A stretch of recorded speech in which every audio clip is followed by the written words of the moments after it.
கல்கி அகத்தீசாய நமோ நமக. சத்குரு அகத்திய மகர்ஷிகள் வழங்கும் ஆத்ம காயத்ரி நோன்பு அருள் உரைகள். 20ஆம் தின அருளுரை. ஈசனின் அடி தொழுதே அகத்தீசன் உரைக்கின்றேன். கருணையின் வடிவான சக்தி நிலைகள் யாவும் மானுடர்களின் உயிரினாலும் உணர்வுகளினாலும் உருவாக்கப்படுகின்றன. மனிதர்கள் கருணையினை வெளிப்படுத்த முனைகின்ற தருணத்தில் உயிரின் ஆழமான உணர்வு அலைகள் ஓங்கிட காண்பர். ஆழமான உணர்வு என்பது யாது? உணர்வுகளின் 3 தன்மைகளை உணர வேண்டும். ஆழமான உணர்வு, வீரியமான உணர்வு, உணர்வற்ற உணர்வு. இவை 3மே உணர்வுகளின் தன்மையாகும். எவ்விதம் இதன் தன்மைகளை கண்டு உணர்வது? ஒரு மனிதன் அனுதினமும் எந்த ஒரு உணர்வு அலைகளையும் ஏற்று இயங்கிடலாம். உணர்வு என்பது மனம் எனும் எண்ணங்கள் சூழ்ந்த கருவியினால் மாத்திரமே வெளிப்படும். இப்பிரபஞ்சமே அணுக்களினால் இயங்குகின்றன. அணுவின் கருப்பொருளாய் ஒளி ரூபமாய் இறைவன் இயங்குகின்றார். மனிதர்களும் ஆத்ம அணு, உயிர் அணு எனும் 2 கூறுகளால் இயங்குகின்றனர். உயிர் அணுவின் வெப்பம் பொருந்திய தனித்த இயக்கம் என்பது வீரியமான உணர்வு அலைகளையே வெளிப்படுத்தும். ஆன்மாணுவின் குளிர்ச்சி பொருந்திய தனித்த இயக்கம் என்பது ஆழமான உணர்வு அலைகளையே வெளிப்படுத்தும். உயிரணுவானது ஆன்மாவினுள் ஒடுங்கி தத்துவமசி எனும் நிலையினை ஏற்ற பின் உணர்வற்ற உணர்வு எனும் நிலையினை வெளிப்படுத்தும்.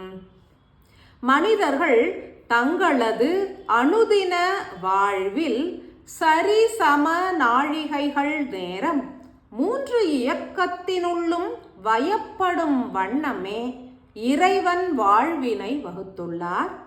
இருப்பினும் தொடர் நிலையில் ஓர் உணர்வு என்பது நிலைப்பதில்லை.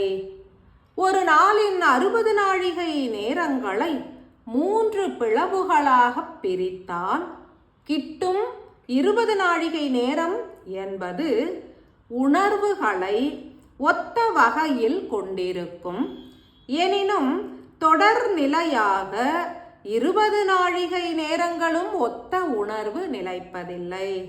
தனது வாழ்வின் நோக்கம் அறிந்து முக்தி பெற வேண்டும் என்ற சிந்தனையினை ஏற்று செயல் புரியும் மனிதர்கள் தங்களுடைய உணர்வு நிலைகளின் தன்மைகளை கட்டாயம் ஆராய்ந்து அறிந்திடல் வேண்டும். ஒரு சத்தியம் என்பது யாதெனில், உயிர் அணுவிற்கு தன்னிச்சையாய் உணவினை உருவாக்கி ஏற்கும் ஆற்றல் கிடையாது. வீரியமான வெப்பம் சார்ந்த உணர்வு அலைகளை உருவாக்கியே வெளிப்படுத்தும் உயிர் அணுவானது தனது இயக்கத்திற்கு தேவையான எரிபொருள் எனும் வெப்ப சக்தியினை ஆன்மாவினிடம் இருந்தும் பெற்றுக்கொள்ளும். உடல் ஏற்கும் உணவுப் பொருட்களிலிருந்தும் பெற்றுக்கொள்ளும். மேலும் மாற்று மனிதர்களிடமிருந்தும் பெற்றுக்கொள்ளும். வீரியமான உணர்வுகள் என்பது உயிர் அணுவினால் உருவாக்கப்படும் உணர்வு நிலைகள் ஆகும். அவை யாவும் அறிவினை சார்ந்த வெப்ப அணுக்கள் எனும் ஓர் அணுவின் எலக்ட்ரான்ஸ் எனப்படும் அணுக்களின் மூலமே வெளிப்படும். வீரியமான உணர்வுகள் என்பது நன்மை தீமை எனும் இருவேறு நிலைகளையும் சார்ந்திருக்கும். இன்பம், மகிழ்ச்சி, நன்றி போன்ற நல்லுணர்வுகளும் கோபம், துக்கம், பயம் போன்ற தீய உணர்வுகளும் உயிர் அணு வெளிப்படுத்தும் வீரியமான உணர்வுகளை சார்ந்தது. அன்பு மானுடர்களே, ஒரு தினம் அதிலே உள்ள 60 நாழிகை நேரங்களில் எத்தருணத்திலெல்லாம் உயிரின் இயக்கம் வீரியமடைந்து வெளிப்படுகின்றது என்பதனை ஆராய்ச்சி புரியுங்கள். சுய ஆராய்ச்சி என்பது உங்களது உள் உணர்வுகளை சார்ந்தது. உயிர் வெளிப்படுத்தும் வீரியமான உணர்வுகள் யாவுமே அறிவு எனும் வெப்பம் சார்ந்த எலக்ட்ரான்ஸ் அணுக்களால் வெளிப்படும் அவையே உணர்ச்சி எனும் நிலை ஆகும். ஆன்மாவினின்று வெளிப்படும் உணர்வுகள் யாவுமே ஆழமானவை. அவை அன்பு, கருணை, காருண்யம் ஆகிய 3 நிலைகளையே சார்ந்திருக்கும். அன்பும் கருணையும் காருண்ய சக்தியும் அனுதினமும் ஒரு மனிதனுக்கு ஆன்மாவின் எரிபொருளாக கிட்டும். காரணம் ஏதுமின்றி அறியாதவர்களுக்கும் பல்வேறு உதவிகளை புரிய இயல்கின்றது எனில் ஆன்மாவின் ஆற்றல்கள் அதீதமாய் வெளிப்படுகின்றது என்றே பொருள்படும். இவையே ஆழமான உணர்வுகள் ஆகும். ஆழமான உணர்வுகள் யாவும் புரோட்டான்ஸ் எனப்படும் குளிர்ச்சி பொருந்திய அணுக்களின் மூலமே வெளிப்படும். ஆன்மாவின் அன்பு ஆற்றல் எனும் ஆற்றல் பெருகினால் மனிதர்கள் பொதுநலமாய் இயங்கி பிறருக்கு உதவிகள் புரிந்திடவே முனைந்திடுவர். ஆழமான உணர்வுகள் என்பது இன்ப துன்பமற்றது, உணர்ச்சிகளையும் தூண்டாது. அன்பு மனிதர்களே, உங்களுக்குள் உருவாகும் உணர்வுகளை ஒவ்வொரு நொடி பொழுதும் கண்டு உணருங்கள். அமைதியாய் வீற்றிருக்கையில் எவ்விதம் ஆன்ம ஒளியானது ஆழமான உணர்வுகளை உருவாக்குகின்றது என்றும் பிறரோடு உறவாடும் தருணம் எத்தகைய உணர்ச்சிகள் உருவாகின்றது என்றும் ஆழமாய் கண்காணித்து உணர்ந்திடுங்கள். உணர்ச்சிகளும் இன்ப துன்ப நிலைகளும் உங்களது வாழ்வினில் பெருகி இருந்தால் நீங்கள் உயிரின் இயக்கத்தினால் நிறைந்துள்ளீர்கள் என்றும் உயிரானது பற்றாக்குறை ஆற்றல்களால் இயங்குகின்றது என்றுமே பொருள்படும். பல தருணங்களில் வீரியமான உணர்வு நிலைகள் பெருகி இருக்கும். அத்தருணத்தில் தீவிரமான அறிவினால் ஆட்கொள்ளப்பட்டுள்ளீர்கள் என்றே பொருள்படும். உயிரானது ஒடுங்கத் துவங்கினால் ஆன்மா தனது ஆற்றல்களை வெளிப்படுத்தும். சூரியன் மறைந்த பின்னரே நிலவானது உதித்து குளிர்ச்சியான ஒளியினை அருளிடும். உணர்வற்ற உணர்வு எனும் 3ஆம் நிலையானது உறக்கத்தில் ஆழ்ந்த பின்னர் நிகழும் அற்புத செயலாகும்.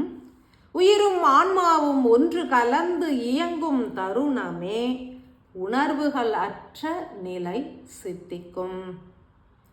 ஆத்ம காயத்ரி மந்திரம் உரைக்கும் தருணங்களில் 3 நிலை உணர்வுகளும் உருவாவதனை உணர்ந்திடுங்கள். இயக்கமற்ற இயக்கம் என்பது ஆத்ம கருவடங்கிய நியூட்ரான் எனப்படும் நிர்மல அணுக்களின் வெளிப்பாடாகும். ஒரு நாழிகை நேரமும் ஆழ்ந்து மந்திரம் உரைப்பவர்கள் யாவரும் உங்களுடைய உணர்வின் தன்மைகளை உணர்ந்து கண்ணுற வேண்டும். முழு கவனத்தையும் உட்செலுத்தி உருவாகும் உணர்வின் தன்மைகளை கண்காணித்திட சத்தியம் உணரலாம். துவக்கத்தில் பல்வேறு உணர்ச்சிகளை வெளிப்படுத்தும் உணர்வு நிலை என்பது மெல்ல மெல்ல ஒடுங்கி அன்பு, கருணை எனும் ஆழ்நிலை உணர்வுகளாக உருமாறும்.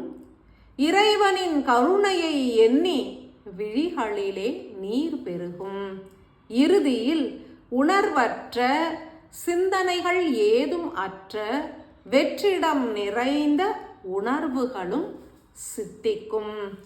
தன்னுள் நிகழும் மாற்றத்தினை தீர்க்கமாய் அனைவரும் உணர வேண்டும். யாம் உணர்த்தியுள்ள மற்றுமோர் சூத்திரம் என்பது உணர்வின் தன்மையினை அறியும் கலையாகும்.